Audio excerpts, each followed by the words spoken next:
Good morning. We are here with Micaela Martagani, and this is going to be a really good conversation. Something that I know a lot of us in various communities have been discussing, which is the idea of, is New York City over? And when I use the word over, I really mean is the creative capital is New York City, which has always maintained this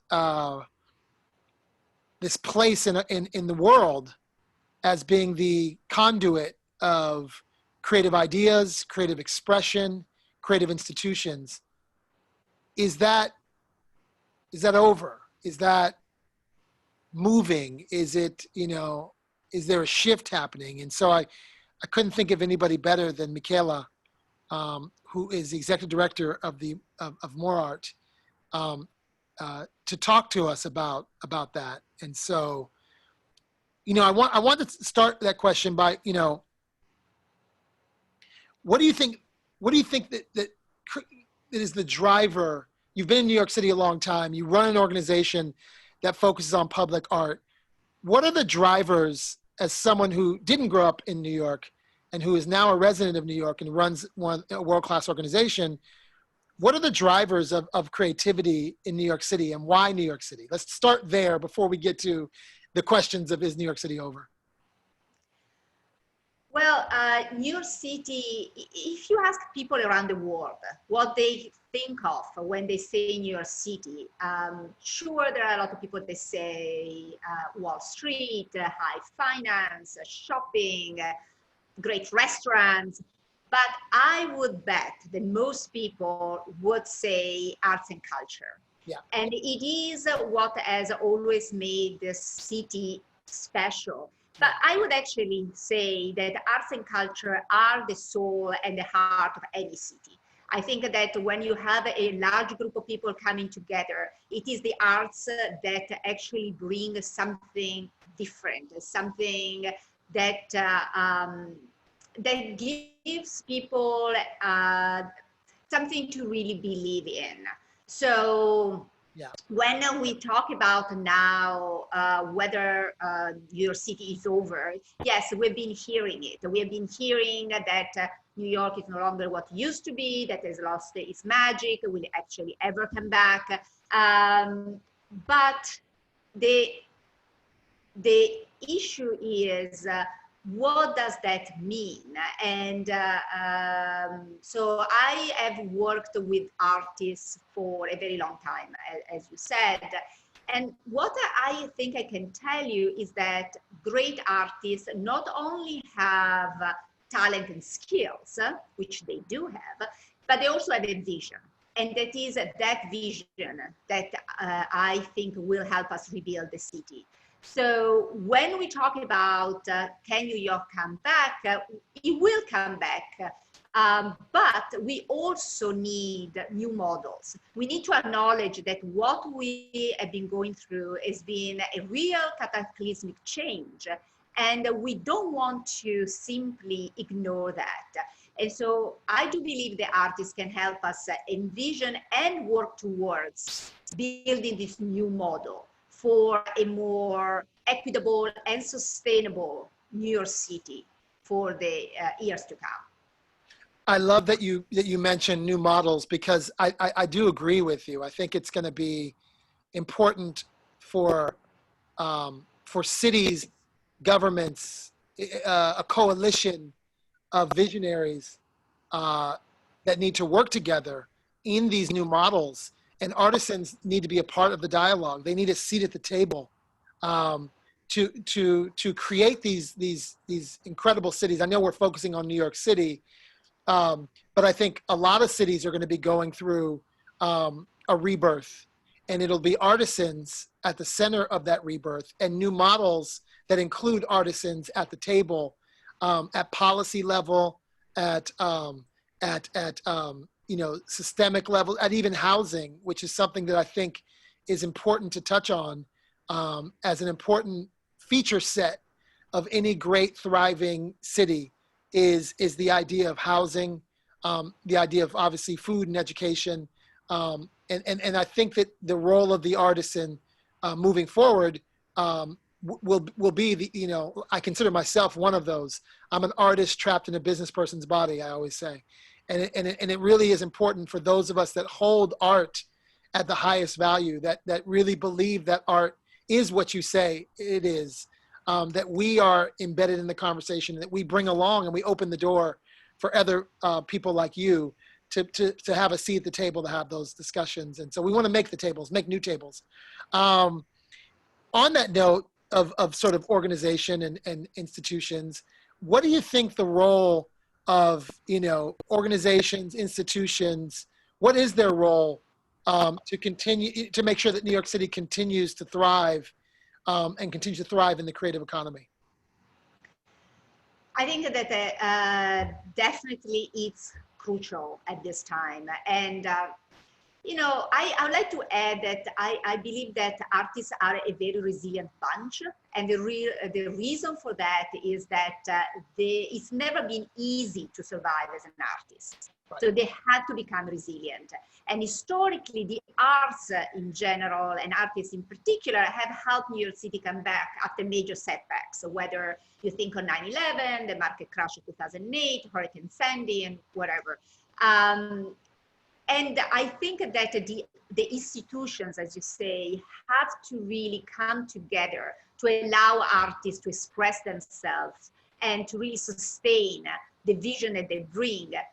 But I would also venture to say that because of the crossroad we find ourselves in, we need something very specific. When we talk about the arts and when we talk about art projects, to me, this art project need to have three essential ingredients to really be catalyst for change at this time.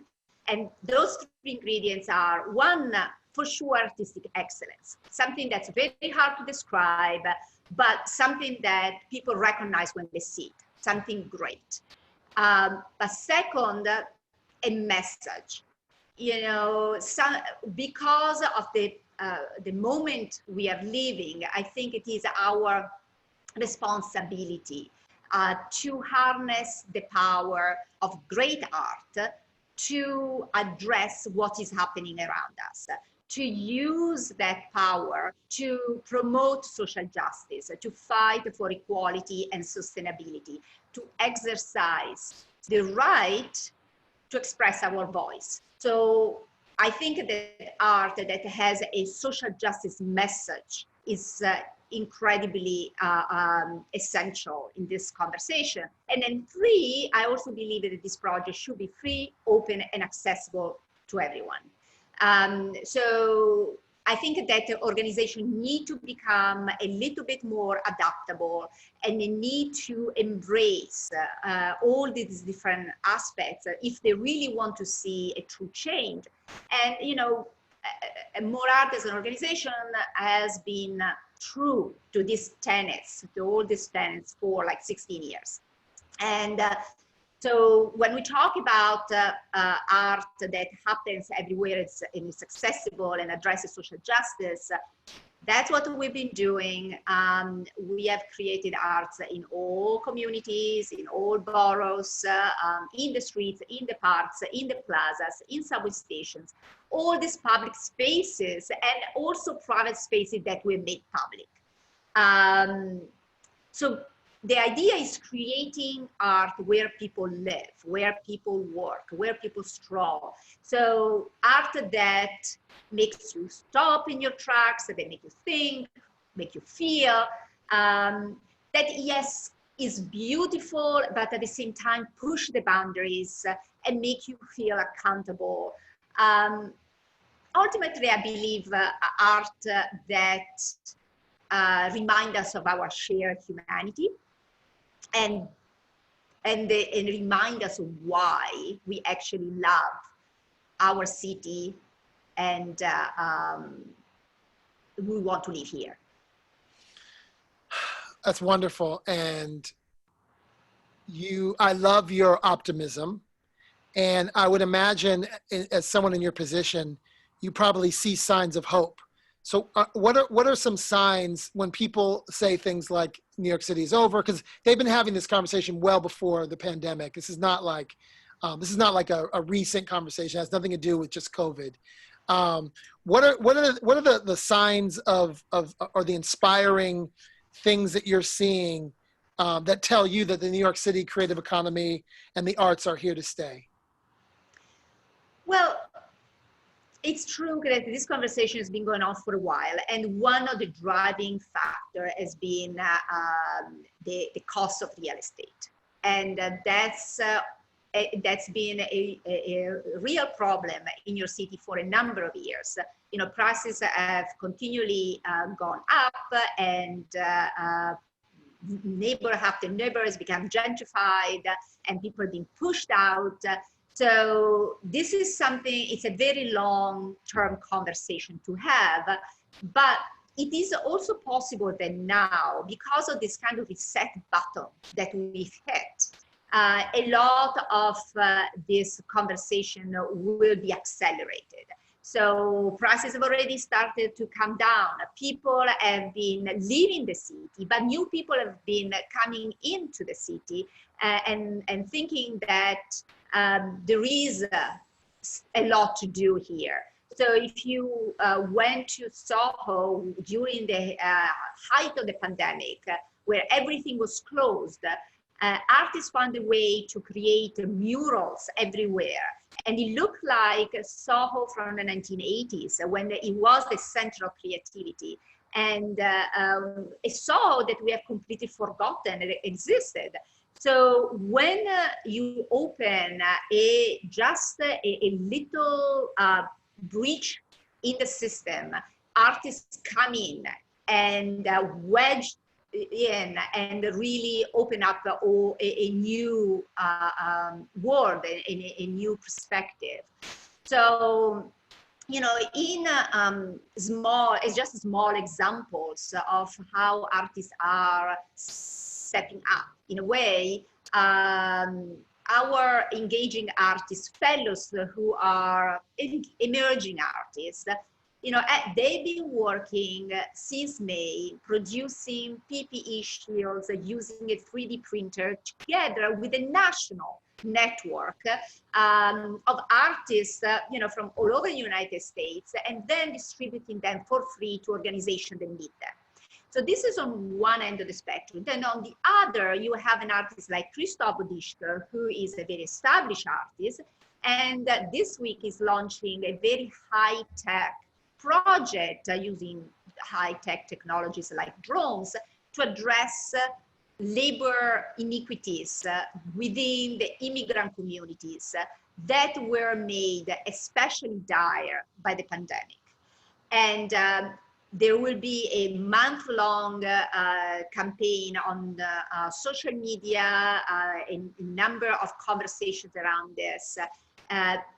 So artists are able to feel what is needed, what is needed at that particular moment, and just step up and do it.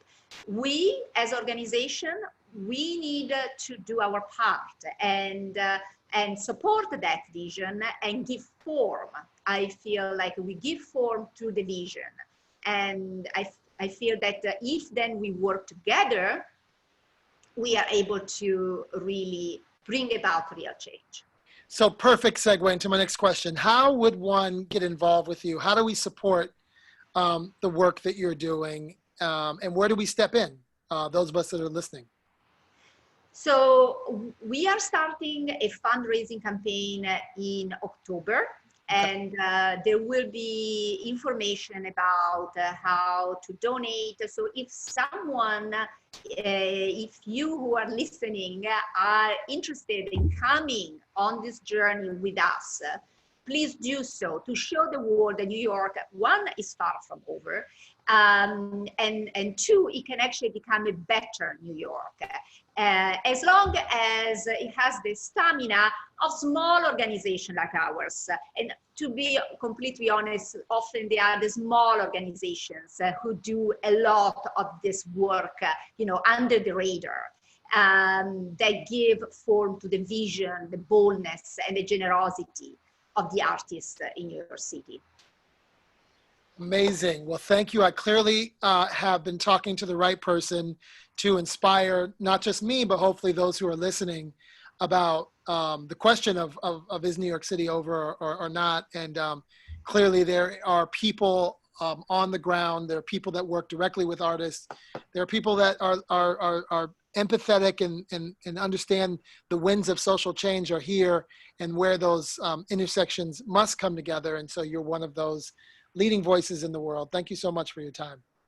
Thank you so much for having me. Bye, James. Bye-bye. Bye.